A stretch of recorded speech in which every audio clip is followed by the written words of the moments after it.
I'm Paul Roberts, and this is Conscious Counseling 101. And I'd like to invite you to get in touch with me and receive a friend's kind words of counseling to you on anything that may be troubling you. This video is about contentment, how to find contentment. Not only in this difficult modern world, but just how did anybody ever find contentment? Now, I'm going to do this off the cuff like I usually do. I can talk about things because I've spent a long time analyzing what everything means and where it comes from. And these things, you would think if you became heightened conscious aware of things, that you'd be more at peace, you'd be more contented, wouldn't you? Well, you have the tools necessary for contentment, but it doesn't come naturally, because when you become more aware of things and why things are the way they are, quite the contrary happens. You don't become content, you become more concerned. And then you have to propel yourself even farther. You have to say, well, but I don't want to be more concerned. I want to be more happy. I want to be more content. How do you do this? Well, I want to speak to you, whatever place you find yourself in, and be able to help you. And I honestly believe that I can do that by taking my circumstances. I'm in a difficult place. And because I'm battling this every day, and I'm gaining insights on what I'm dealing with, I feel I can offer them to you. Most people are not contented because they feel they don't have what they want, and it's out of their reach. They feel like they're being pushed down to the point where it's out of their reach. I totally understand that. I've been an artist all my life. Haven't tried my hardest to have the highest income that I can have. I've tried to be more content with just being and my life the way that it is. And I've said to myself, I started out this way as an artist and going to art school, and I thought, I've got a lot of practice in this area. I never really had a lot of material things and a lot of money, so I got really good early on at being content with what I have. A lot of people are this way because, quite frankly, just a very few people have everything where they don't have to worry about anything. They still worry because they have the everything, but they don't have to worry about where their means are going to come from. And they don't have to worry about how they're going to do what they want to do when they wake up. Well, most of the people in the world do have to worry about their means and how they're going to do what they're going to do when they wake up and how they're going to conduct their lives over the course of the time that life gives them. Well, I've spent a lot of time thinking and reflecting and being analytical in my heightened conscious perspective that I try to share with you in these videos. And one of the things that I've gained to realize where contentment comes from is kind of unusual for some. But I'm going to have to go into the realm of religion today a little bit because, let's face it, a lot of people are looking into that realm for contentment. Now, as a child, my parents brought me up in a pre-Methodist church. And since I have had to sort out where I came from and refined my points of view that I learned myself rather than having put on me, that took some time, a lot of effort. But I realized that one of the biggest sources of my discontentment since a little child was the fact that we always felt we were out of control, and if we didn't solve our problems and get right, we would spend eternity in agony. That's a hard way to bring a child into the world and expose them to that and hope that they can work their way out of it somehow. Yet a lot of people do get brought into the world in just such a fashion.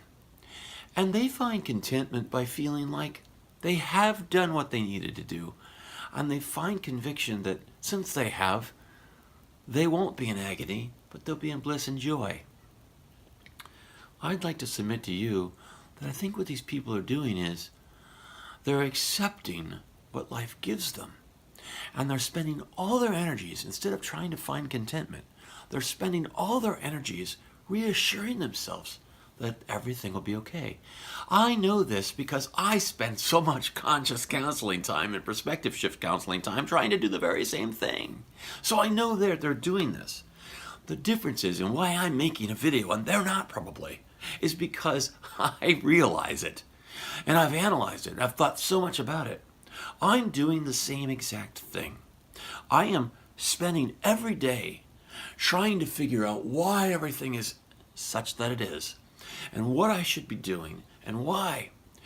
And one of the very first important things, and this doesn't go very far with a lot of people, but that I've realized it gives me strength, is that I don't know.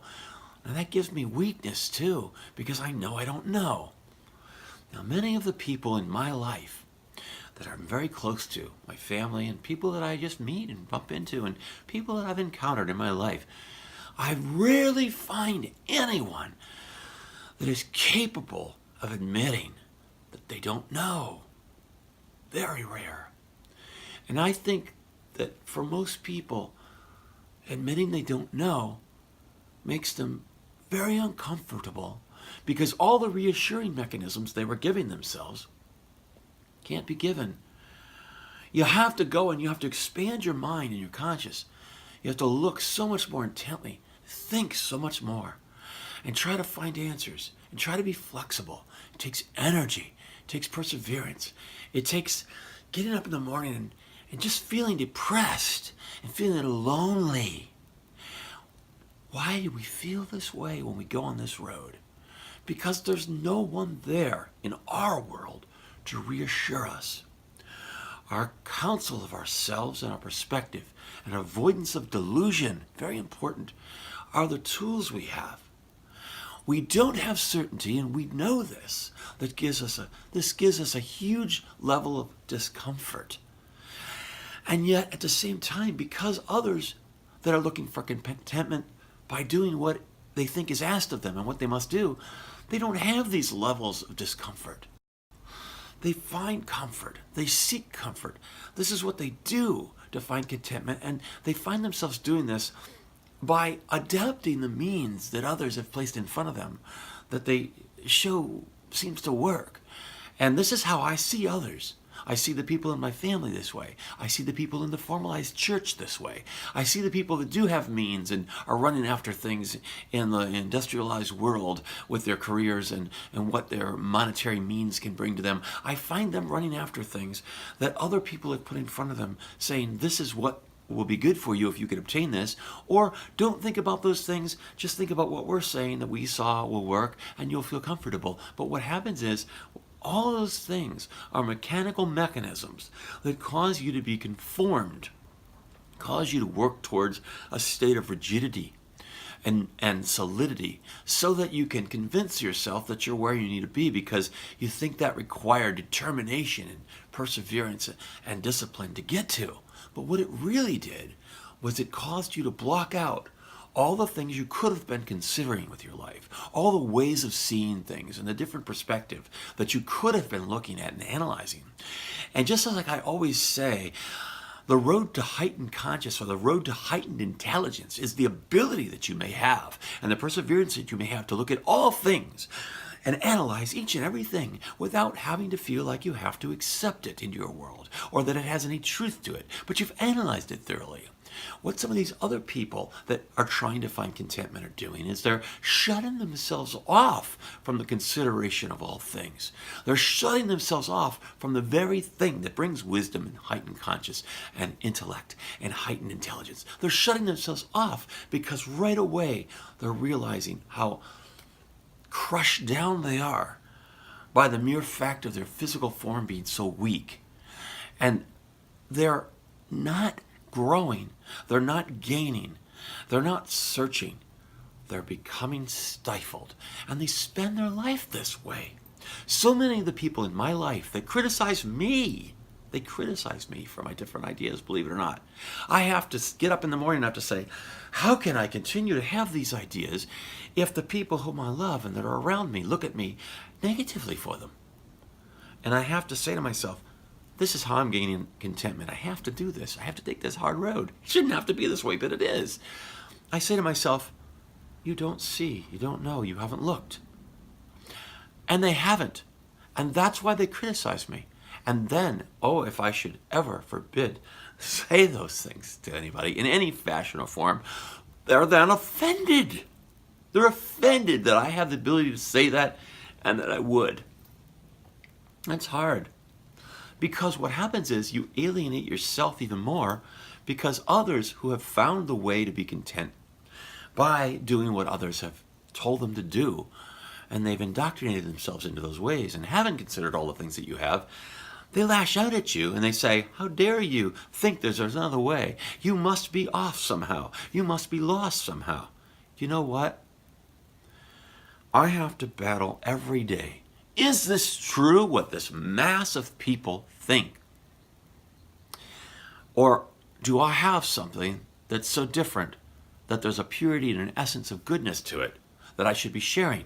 I have to wake up every day and say to myself, it has to be the latter. Why do I say that? This is why I say it. And I know some of you aren't coming from a spiritual perspective, but I'm going to share it because I'm telling you why I think this. Because Jesus said that the road to salvation is straight and narrow and only a few will find it. But the road that leads to destruction is wide and almost all are on it. It's because of that verse that I get up and I find faith and renewal to go on at all, even in the face of adversity from all those around me. But at the same time, I say to myself, yes, but those slings and arrows hurt when they shoot them at you, especially if it's a loved one. They don't want anything to do with you. They don't want to talk to you. They shut you out. It can be very debilitating, very depressing. So I can't just change them to make it so they're not that way. And I can't just fall and succumb to what they're trapped in either. So what do I do to become contented? I look and evaluate and think more than I did the day before. And I must do this because it's the only thing I have available to me. Because it's real and true and pure. If I watch out to not be delusional. And what allows me to not be delusional is allowing me the gift of knowing that I don't know. If I took a strong stance on everything that I thought, and everything that I shared, and everything that I talked about, I would become nothing but another convicted, convinced person, such as those that I'm talking about, that I'm seeing everywhere. They're on the broad road. I don't want to be that. I've seen the fallibility of it. I see that happening to others and don't want to be like that. In order to not be like that, I must make sure that I never meet a psychosocial crisis. A psychosocial crisis is when a person has gained all they possibly can from learnedness, from introspection, from life observance. They've shut all that out in order to find contentment and just make themselves not really just an island. It is an island. It's amazing. They're islands of their self, but they're also combined with everyone else. They find ways to grab on to whatever seems to be reassuring and stay in that place. But at the same time, they're also individuals as far as they've made themselves trapped, even though they're joined. It's a strange phenomenon. I stand here before you, not a part of any of that. My family and close people to me, when I share my views about looking into all things and considering new ideas, I sometimes label a liberal. I do vote more left than right, but I looked up a definition of liberal that I thought was kind of interesting. It said, you're not subject to any notion or creed that's highly adapted by mankind. And you know what? In that sense, I am a liberal because I've alienated myself from any creed that binds. I may put my hand over my heart because of the people that died for our country, and when I hear the Pledge of Allegiance, but I won't say it. I can't pledge allegiance to so many things that are wrong in this country. Even if we have a leader that I like, I still realize we're a crippled, debilitated country that strives to unify in ways that I've been talking about in this video. Even though they can be seen as positive when they're cultural ones and political ones and things that make a nation strong, yeah, if we're strong and others are weak, what have we gained? We're a potential time bomb with all eyes and all sights on us, eventually wanting us to reach our demise if they can find a way to do it. And I tell you, one day, with technological advances and weaponry and different ways that the world is changing, they may find that way. I don't want to set ourselves up so that I adopt a creed that others have adapted. And just because we have good things and plenty of them, and we can find contentment if we so desire because we're living in a land of plenty, I don't want to be a part of that. And so because I don't want to be a part of that, how do I find contentment? I find contentment because I wake up every day and I'm speaking a new thought. I'm sharing a new thought. I'm sharing an idea that could be instead of not. That's a big, big difference. And when I share these things, a couple of things usually happen. One is very little happens. Very few ever comment or watch or when I talk about these things. And the other thing is, if people do find them, a lot of times, especially when they're close to me and they know me personally, they'll object. They'll say, you see, this is what's so wrong. All you do is consider and think. You don't gain anything. I've been told, grow up. Learn that things are just the way they are. Well, I got news for you. If things are just the way they are and I'm wrong, I'd rather be wrong. I'd rather be searching eternally, forever, with faith and hope, than to just accept that this is the way things are, and to just wait until our death to find out if I was right. I'd rather be spending the time thinking that there could be some other way. And let me tell you why. Now we get to some practical things about contentment. The reason why is because even if I don't achieve contentment, I've achieved something. I've achieved an energy usage. I've achieved a brain or conscious usage that kept stimulation going, that utilized life and the things I've been given. And I feel that using what I have rather than stifling it and boxing it in is of value. It's part of our design. I feel that because I've done that, I've done something better than boxing myself in and standing with all the rest that aren't doing that are just finding themselves contented because others have taught them the tools. I find contentment in the fact that I've done that, and I've managed to do that through my life. Even though I don't know what it truly achieves, I know it's rare. I find contentment that I'm rare. I find contentment that I have something I feel, that I wake up in the morning and I feel I can offer to someone. Very few look for it. And I don't get this pat on the back type of thing a lot. Very little. I have to be content without receiving any accolades from others. I have to be content with just the few that find and ask for help or guidance or camaraderie. I have to be content with just that small, small thing. I have to have confidence in my unknowingness. I have to have strength in my lack of knowing. I have to know that I don't know and find strength in that and guidance and wisdom and insight and contentment. I have to find contentment in the fact I'll never be content by fooling myself into thinking I know anything. I'm content not being content.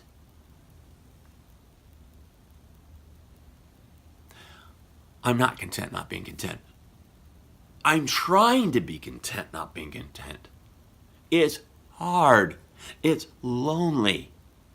But it takes effort and thought and consciousness and purity and balance. All things that are good that I'm glad that I have and that I'm gaining and growing. So I'm content with that. I'm content that they are good things and that I'm gaining and growing. I'm content with that. My discontentment, I can't remember who it was. I think it might have been Thomas Edison or Thomas Jefferson that said, discontentment is the necessary ingredient of progress. But you know what? This isn't the kind of progress we're talking about, where you have some new technological advances and you find some new creature comforts that come out of them. This is a discontentment we're talking about that I can associate with now that I'm talking about here. The discontentment that I have causes me to find a way to be content. So out of my discontent comes a desire to find contentment. But in order to find contentment, I use these tools that I'm trying to share with you. And I grow and grow and grow and grow. And because that's so rare, I become discontent because there's no one that can show me anything. No one that can reassure me. So the regular devices that I see everybody else using, I know I alienate myself from. I have to find contentment without. I'm content in that I'm not that way. I'm content in that I know myself. I'm content in that I know that I don't know. I'm content in that I know that no one else is like I am. I'm content in those things because I am real. I am myself. You can be yourself too, and I can help you to be yourself too. I can help you to find contentment in that journey because I have so much experience in it. But don't think you'll just be happy. Don't think that's the goal. The contentment comes from a very real realization that you're somewhere that is real. You're somewhere that is true. You're somewhere that isn't known, so it's not true. You're somewhere that you're aware of why you're there, but you don't know where there is. But you do know that it's not boxed in like the rest of the general populace. You can have faith in spirituality. You can have faith in generic understanding of God. You can have faith in a particular doctrine that points the way to those things if you think they're solid and they show what you're seeing to emulate itself. I find a lot of strength and faith in Jesus' teachings because when I look at them, I don't see anything that's not true when I see them played out every day. That to me is big. So I don't go searching religiously in other places because I see everything that I've known all my days in Jesus' teachings to be playing out. That gives me a source of contentment. But I'll speak to people such as my father, for instance, or a pastor, brother, or somebody that's close that I know that they're really studying, and a lot of times they judge me for not being more a part of the world they think I should be, that they're a part of. And I say, you can't even begin to know how closely associated I am with the church. You can't even begin to know how much work and passion I put into relation to my Creator, which is what some people define religion as. You can't even begin. But when I hear these things, I hear nothing but judgment. And we're not to judge, according to Jesus' teachings, and I remind them of that, and I alienate them by saying that. It doesn't make them convicted and say, yeah, you're right. Teachings do say that. I better look at that more. They don't say that. You'd think they would, but they don't. And that is another source for uncomfort that I have to live with. And I have to look at their lives even closer and look at mine even closer. And I have to ask myself, why are those things being said and thought? And it's through the answers and the analytical gains and the heightened consciousness perspective that you can gain by doing that you actually achieve something. Then when you achieve that, perhaps you can find contentedness in the fact that you're not content. Perhaps you can find contentedness in the fact that where you are, even if it got worse, you'd be able to reassure yourself without delusion that what you've gained on the insights of whatever you're experiencing is the highest insights you could possibly gain for whatever place you're at. Now, finishing up this thought, I don't know where you are. Maybe you came to this video, if you're still watching, figuring out how you could do better in your workplace, how you could get along better with your spouse, how you could do better with handling substances, how you could do better financially, and make the things that you want to have happen materialistically come to you more, such as some of the gurus that you pay to listen to. Maybe that's what you wanted. If you're still listening to the video at this time, I believe you could do those things, but I'm not personally doing them. And I think the reason I'm not personally doing them is because I've seen that they have no value in and of themselves. And so I'm not looking to those things for contentment, even though at this point right now when you're listening to me, you are hoping some of you might be hoping that you might have gained like that. I believe that I could go after those things and execute them and achieve them if I wanted to. So I think with a heightened conscious, you do develop the tools, but one of the side benefits of the heightened conscious that you get is that you don't want to. You don't see any value in it. And you can find a contentment in that. The fact that you were striving so hard to try to achieve something, and now you see there's no value in it, you can find contentment in the fact that you recouped your hours and your energies and your time to do what we've been talking about in this video, and to search and analyze and heighten your conscious. Now you have invested something in the most important thing you have, your mind, your soul, your spirit, your essence. You've put all your energies into that, not into your house and your car. Which a lot of people, we do have to do those things or we're going to find ourselves on the street. And that's just the way it is in this modern world. Nobody cares about anybody else. Hardly anybody's looking out for anybody. And that's another thing I find too. A lot of the people that I'm close to, they don't look out for anybody. They just say, hey, you can do it. It's all a matter of choice. You know what? It's not a matter of choice. It's a matter of choice whether you want to try or not. But the truth of the matter is, if you want to walk on that difficult road that requires you be like other people that you aren't and being untruthful to yourself and not being who you are and not being genuine and real in order to achieve something, you've failed before you've taken your first step on that journey. So don't take it. Don't take your first step on that journey if you've had to give up who you are to even take that first step. Find contentment to the fact that you will not worry about that. I'm not telling you things will come. I'm not telling you will make it. I'm not saying you'll make it. But we do live in a wealthy country. We do live in a world that has lots of opportunity. And if we apply ourselves with the energies that we have, this is another good thing about what I do. It can be done simultaneously with everything else. I call it perpetual prayer. If you continue to think these things while you're doing other things that are practical, guess what? You don't have to shut one off to do the other. So the means will come to you. I'm not a big believer that everything that applied to the chosen people applies to us, but I'll just share this with you. We're to consider the birds and the creatures in the field, the fly, and different things like this. The flowers. I can't remember the exact wording of the verse. I should research that and look again. But the point is, they don't toil or labor, and yet God feeds them, waters them, gives them what they need. There are enough things in this world that has not been doomed yet by nuclear war or huge disasters that encompass us all, that there are enough ways that you will make it and have what you need. You need to realize there are larger things that you need to be concerned about in order to find contentment than the things that you thought you were going after. Because those things will be there because all people need them. So you will have those things. You need not worry about that. So now that you know those things will be secure, I would say instead of spending your energies wondering how those things that you know you will gain will reward you and find contentment for you and buy you something that takes you and elevates you into a place that you could be happy all the time, that just realize that will be there unless all mankind is suffering together and they don't have it or don't have means to have it. But you'll have something more because you've worked towards something at the same exact time that so many of them overlook and don't bother with. And that is the heightened conscious perspective. This is what we do here at Conscious Counseling 101. We allow a person to realize what that heightened conscious perspective is, where it comes from, what kind of tools we use, described here and in other videos, that can help us to understand and gain strength for all things we want to gain, for all things we want to become.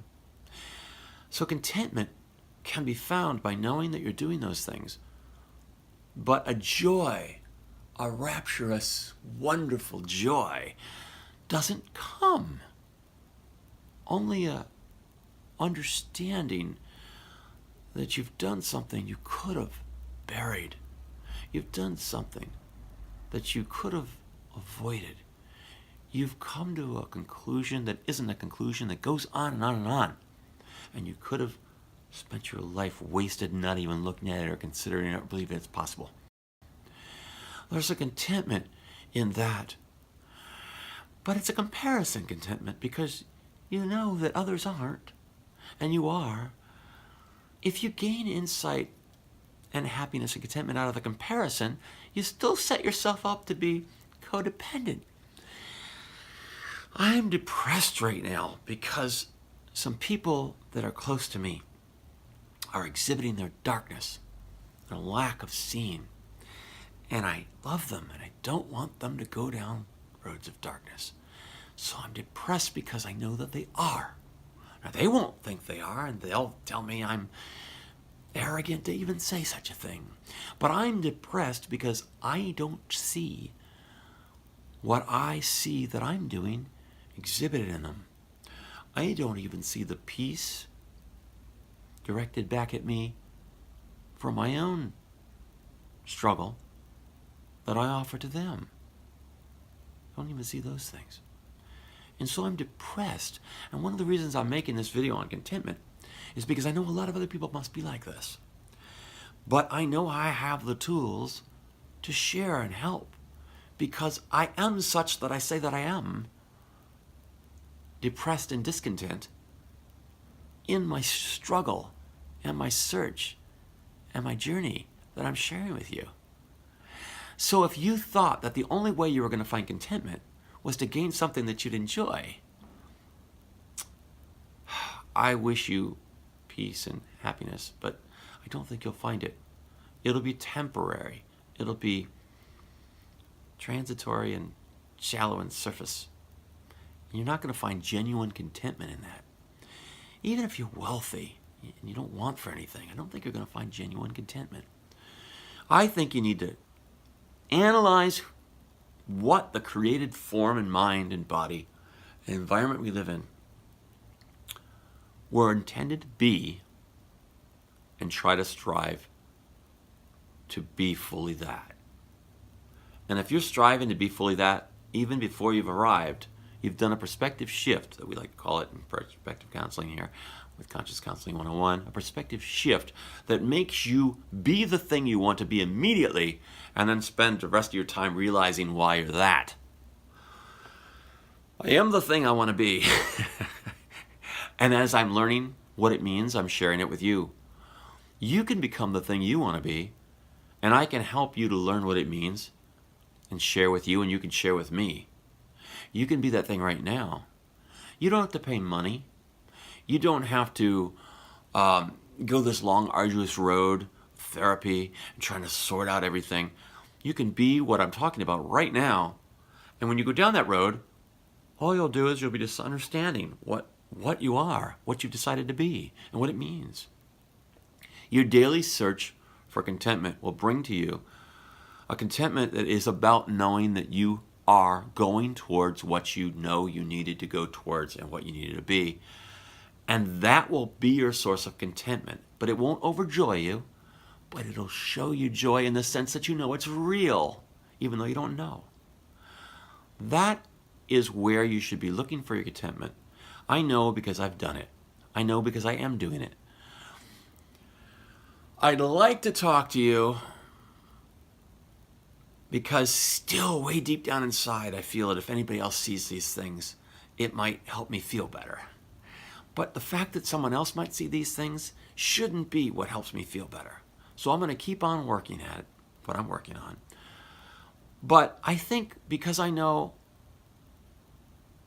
that I don't know, if anybody else even knows they don't know, that'd be reassuring to talk to someone like that.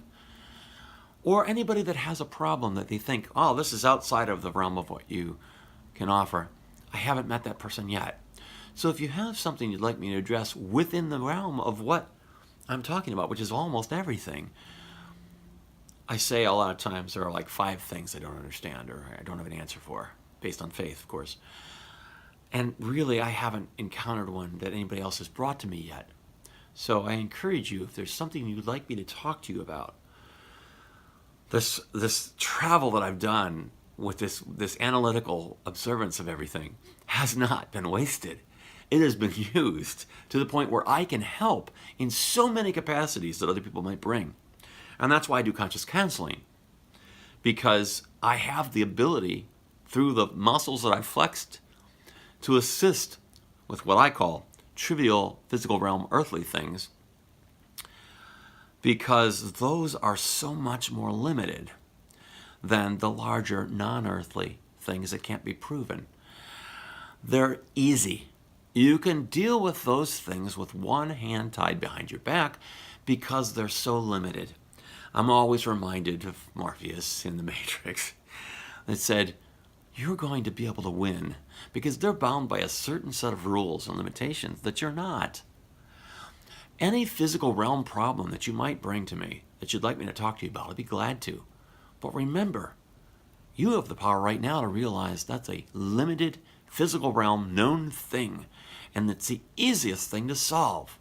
The easiest thing to solve. The difficult things to solve are the things you don't know about.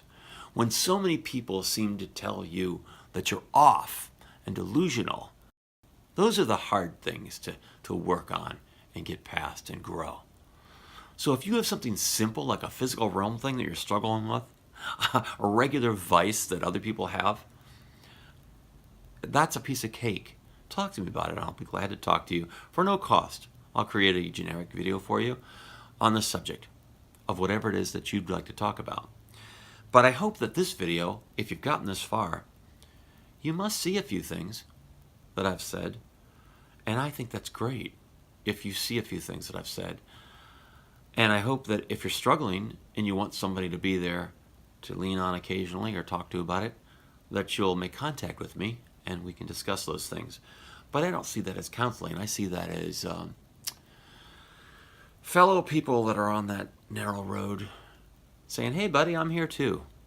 It's nice to bump into somebody because that narrow, straight road is lonely. It's lonely. And it's nice to bump into them. In fact, Jesus says, do not forsake the gathering of yourselves together. The difficulty is that he was speaking to the chosen people, the brothers. I think it relates to us too. But the thing is, we're not the chosen people. We're not the brothers. It's very hard for me to find somebody that's emulating his teachings enough in life or in the formalized church or in society to gather with them. The very best you can do is find people that propose to be following those teachings and then gather with them. And one of the reasons why I'm so depressed right now is because some of the people that propose to be that way, serving all their life, that I've known and loved all my life, don't emulate the teachings when they're given the opportunity to. And that's depressing because if you know and are familiar with something as to the degree that I am, and you see that they think they're emulating something and they're off, and they won't accept your counsel, and they won't realize it, and they won't even give you a better idea of why you might be off because they can't. There's no higher place to go to offer that. That's depressing because you don't want those people to be lost when you care about them. You want them to see, but you can't make a horse drink from the water you lead it to. They have to want to. So, finding contentment with that difficulty can make you depressed because you want to do things you can't do. You know, in Superman, what he had to do, he had to fly around the world and make time go backwards. We can't do that. So we have to just sit here and scream because we want to do something we can't do. We don't have the power to do it. Now, the Bible says that with God, all things are possible. But in our limited perspectives and our not knowing, as heightened conscious as we get, we can't see God in the way that he's actually working. And that takes a lot of faith. To have contentment that it could be so big that you can't understand it and allow yourself to be comfortable with it, that's a muscle you need to learn to flex. I was speaking to my atheist friend the other day, and I said, you know, because he's all the days of his life, he's refused to accept that God may exist. He thinks about it, I think, but I don't think he even really gets to a level where he's really thinking about it that much. I said, well, look at it this way. One of the reasons that a lot of people think God doesn't exist is because they think this notion of what man has created God to look like or seem like is. And it's nonsensical because you think it'd be provable because it's kind of physical realmish, kind of personish. And you look and say, well, it's not there. Well, what if the notion of God was that God is in all things? There's nothing that God's not in. There's nothing that God's not. Well, now it's very difficult for a person who's an atheist or just say it doesn't exist, because that's like saying this doesn't exist. We're not here. We don't exist. If the very thing you're saying doesn't exist is a part of you, is a part of every single thing, and there's nothing that it's not a part of, then obviously it exists. So now it's a question of labels. Do you call that God when you say God? Because that is what God is, if God exists. So why wouldn't you call that God? So why would anybody exert any energy whatsoever saying God doesn't exist? Why? If God exists, it's in all things and there's nothing it's not. Find contentment in that. Now you have taken yourself away from believing that it is just a conceived notion of the limited way that a humanistic mind portrays God to another. And you can find contentment in the fact that you know that God, and your idea of what God might be, bombards through all of that. And that can give you contentment. Oh, man so needs that. Man so needs to realize that God is larger than what man says God is and causes a person not to think about it. Oh, if we could just spread that, that would be something. Because that would give hope and conscious calling to start to think about all the things that you stopped thinking about when you boxed yourself in and became contented, like the rest of the norm was trying to teach you to do. Leave those things that make you feel content.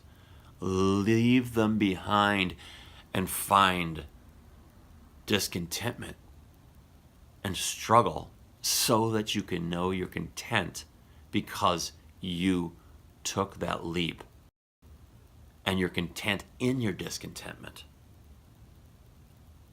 If you want to tie it to one last thing and we'll close the video, this would be the best way that I can describe what Jesus meant by be willing to bear your cross daily. Be content in your discontentment because you took yourself out of that pleasant little place, just like in the Matrix, where everything was good. You showed that you didn't believe it was real, and you were taken out of there. You then saw life was not what you thought, and you weren't happy about it, and you weren't content. But you were content that you were discontent because you were real, you saw, and you were genuine. Only a fool would want ignorance and find bliss in ignorance, especially once they've seen. And this is why I believe that once you've seen the conscious light of truth, you wouldn't want to and cannot sin because you've seen. Why would you go back to darkness? Why would you do that? It makes no sense. And when Jesus saw the woman in the courtyard and all those that wanted to stone her had left, he simply said to her, "Where are your accusers? They're not there to stone you any longer. Where are they gone?" She said, "They've left." And he said, "Then you go and sin no more." He could not have said that if he did not realize that his illustration had given her what she needed to see. He could not have said that if it couldn't have been done. But one final thought, and we can close. The formalized church that I've been exposed to, and those that I've been talking to you about that have boxed themselves in, that look and ridicule me and judge me, have gotten so into how they sin that the only way they could possibly feel better about themselves on a daily basis is to constantly be reassured that they're overcoming it. Constantly, every day. That's a false notion if you look at the Jesus teaching that I just shared with you. But it gives contentment, a false contentment to them. That they're ill, they're sinful, and they have to get over it every day, and they need man's help to do it. man's guidance to do it, man's reassurance that they've done it. This gives them contentment, but it's a false delusion. So I ask you to leave contentment and come to a place of discontentment. Bear your cross daily and find contentment in your discontentment, because it's real and pure and true, and you're on the narrow road now that leads to salvation. And we need to share with one another, because we are told to not forsake the gathering together. And so I call upon you, whenever there are two or more gathered in his name, there is love, and he is with them.